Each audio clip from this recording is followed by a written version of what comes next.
Hoffman. Él es coach con más de 20 años. 30 años tienes tu experiencia, ¿no? 20 está bien. Así, unos cuantos años, ¿ah? Sí. Wolfgang, además de, bueno, buen amigo de hace muchos años, es autor de este libro que se llama Creencias Limitantes, que tiene que ver con la necesidad de romper con paradigmas falsos, con limitaciones que a veces se generan y que impiden la superación de problemas tanto personales como en una empresa, ¿verdad? En un colectivo, ¿eh? Correctamente, correctamente. Bueno, tú empezaste en esta actividad del coaching. ¿Cómo te vinculaste al coaching, Wolfgang? Fue aproximadamente a mediados de la década de los 90 que después de una formación de cerca de 5 años como psicoterapeuta gestal, con Manuel Barroso, ese gran maestro, pues, me llaman de una consultora para ser socio y crear programas pues, de desarrollo personal, crecimiento, etc. Y es en esa época donde empezamos a escuchar la palabra coaching. Y en aquella época no había internet. Claro. Entonces, ¿qué es esto del coaching? Vete, tú vas a viajar, tráeme libros. Y así fue que buscando libros y leyendo autodidacta, comenzamos a aplicar lo que es el coaching ya en el 94, en el 95. ¿No? Y ahí comenzaste pues a involucrarte ya en la formación de coach también, ¿no? No, ¿O eso fue más adelante? fue más adelante. Claro. Fundamentalmente, en aquella época surgió un gran proyecto con una compañía transnacional de cemento. Entonces, allí tuve la posibilidad de trabajar con ellos como en 5 países y empezar a hacer coaching a los ejecutivos para apoyar el programa de transformación. Coaching en concreto. Muy en concreto. Muy en concreto. Muy en concreto. Ahora, Wolfgang, fíjate, también hay, con respecto a esta actividad, algunas inquietudes. ¿Quién fue el creador de esta disciplina? Sí. Porque uno sabe que hay un coach deportivo, por ejemplo, bueno, en los equipos, en cada equipo hay un coach, ¿verdad? O más de uno. Pero, ¿a quién se le ocurrió trasladar ese concepto, que en principio creo que viene de allí, a otras actividades, a las actividades de la empresa, a la vida personal? Sí. Me gustaría arrancar por de dónde viene el origen del nombre. Así es. Porque coach es una palabra anglosajona que significa coche o el que maneja el coche, el cochero. Pero resulta ser que esto es una palabra que viene de Hungría, del siglo XV. Caramba. Entonces, de una población que se llamaba Cox, que quedaba entre Viena y Budapest. Tú te imaginarás cómo eran los caminos en la época, asfaltados, sin hueco, ¿no? Con toda la comodidad. Y esta gente desarrolla el primer prototipo de coche con amortiguador y con asientos acolchados. Entonces todo el mundo, la aristocracia, los ricos, los reyes, querían tener un Coxy-Secker, que se llamaba el carruaje de Cox. Y esta palabra, este coche, Ana de Bohemia se casa con un príncipe inglés y se lleva coches, de estos coches a Inglaterra. Y de la palabra cox, o couché, como le decían los alemanes, se adapta al inglés y empieza de coxy, se traslada a coach. ¿De acuerdo? Y así es como surge esa palabra en inglés.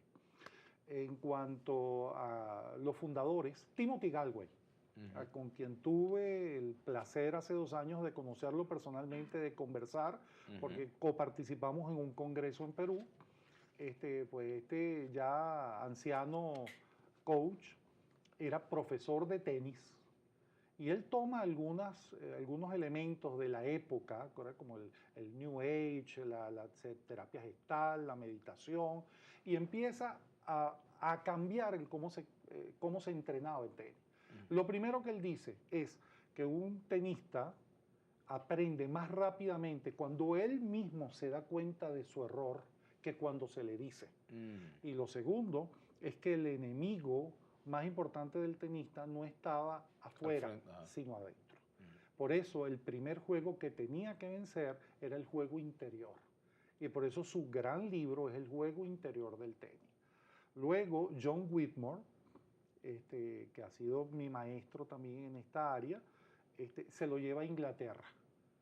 Empieza a enseñar a ejecutivos el tenis y uno de los ejecutivos le dice, oye, ¿y no podemos llevar estos resultados a la empresa? Y ahí es donde el coaching empieza en la empresa. Caramba, qué interesante. Ahora, fíjate que esa fue, digamos, la primera noción de coaching, ¿no? Sí, esos son los padres fundadores. Vamos a Exacto, decirlo pero así. luego comienzan las especializaciones, ¿no? Que si el coaching de vida, el coaching ontológico, en fin, varias disciplinas, ¿no? Sí, sí, El coaching de emprendimiento. sí. Fíjate que lo que hay son Variaciones de un mismo tema. variaciones lo mismo, pero con especialidad. Lo que hay es coaching de vida, Ujú, lo que hay es coaching de equipos, ujú, business coaching o coaching de negocio y executive coaching ujú, o coaching ejecutivo y coaching deportivo. ujú, Lo demás es simplemente aplicar la metodología a un campo de acción. Es como decir que existiera el coaching para periodistas. ujú, No, existe el coaching que lo aplico en el ámbito periodístico, comunicacional. Pero como tal no existe algo que se llame coaching para niños o coaching para padres como disciplina. Ahora, tú decías en la presentación que hiciste cuando conversamos sobre el libro, que eso de decir yo tengo un psiquiatra, la gente lo ve feo, ¿no? Dice, oye, ese hombre tiene un psiquiatra, pero decir yo tengo un coach es distinto. Correcto. Y cumplen roles, yo no sé si similares, pero el que necesita un coach es porque necesita a alguien que lo oriente, que lo vaya guiando por un camino, y el psiquiatra en alguna medida también, con las características de cada disciplina, ¿no? Sí, sí, correctamente. Eso lo decía en referencia porque el último estudio que hizo la Universidad de Sydney con Anthony Grant Ujú, nos dice que el 50% de la gente que busca ayuda en coaching tiene condiciones clínicas de tratamiento. ujú, Es decir, que lo tiene que atender un psicólogo. Pero no buscan ni el psiquiatra ni el psicólogo porque está estigmatizado. Que es ujú, más fácil decir, tengo un coach, a decir, coño, me estoy viendo con un psiquiatra. exacto, que tiene esa característica.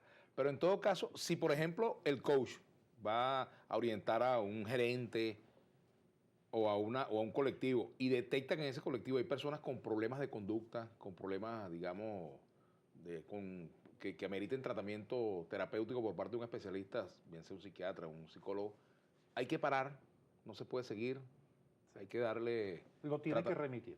Ujú, Tiene que contener. Importante, coaching es un proceso especializado de conversación, acompañamiento, que ujú, tiene como objetivo clave enseñar a aprender, ujú. el aprendizaje, que tú aprendas a aprender. Ajá, y el libro se trata de romper las creencias que limitan el aprendizaje. Exactamente, que limitan tus recursos, tu aprendizaje y que limitan tu potencial. Porque aquí creemos, la filosofía del coaching es creer que todos los seres humanos tenemos todo lo necesario para ser felices y exitosos. Pero son nuestras creencias o hábitos que hemos aprendido en el camino que nos impiden o limitan eso. Entonces eso está adormecido allí. Por ejemplo, una empresa que no funciona bien porque su nómina está abultada o porque su nómina no está adaptada a sus requerimientos reales, necesita profesionales de un área pero no los tiene y tiene otros que no los necesita, qué sé yo, los resultados, los números no les dan, Sí, su producto no se vende bien. sí. ¿En qué momento se detecta la necesidad del coach? Lo primero es que los líderes de la organización tengan la capacidad de darse cuenta que necesitan ayuda. Ujú, Porque puede ser un coach, pero también puede ser un consultor, porque de ujú. repente No es lo mismo. no, porque el consultor te da respuestas y soluciones. El Ujú. coach no te dice lo que tú tienes que hacer, Te va llevando a que tú lo sino que encuentres. te estimula con preguntas a que tú te des cuenta y te caiga la locha. Ujú. ¿De acuerdo? Mientras que un consultor especializado, a partir de determinadas estrategias, paradigmas o técnicas, te dice, hemos analizado los números y el problema está en que usted está invirtiendo tanto Es como la agencia aquella que decía, permítanos pensar por usted. El consultor piensa por el cliente. en la década de los 60, Ajá, correcto. así es. Permítanos pensar por usted. Mientras Ah, que el coach no, el coach estimula que tú pienses y aprendas porque él no busca la dependencia. Cuando tú aprendes a aprender, compañero, usted es libre. De aquí en adelante usted aplica eso en todos los contextos. ¿En cuánto tiempo se aprende a aprender? Pues depende de cada persona. Ujú. Depende de cada persona. Loro viejo aprende a actuar distinto. Aprende, Aprende a aprender. aprende, claro que sí, claro que sí. No te imaginas la cantidad de gente adulta que ha tenido sueños que Ujú, no ha podido lograr y después de un proceso de coaching ujú, los logra.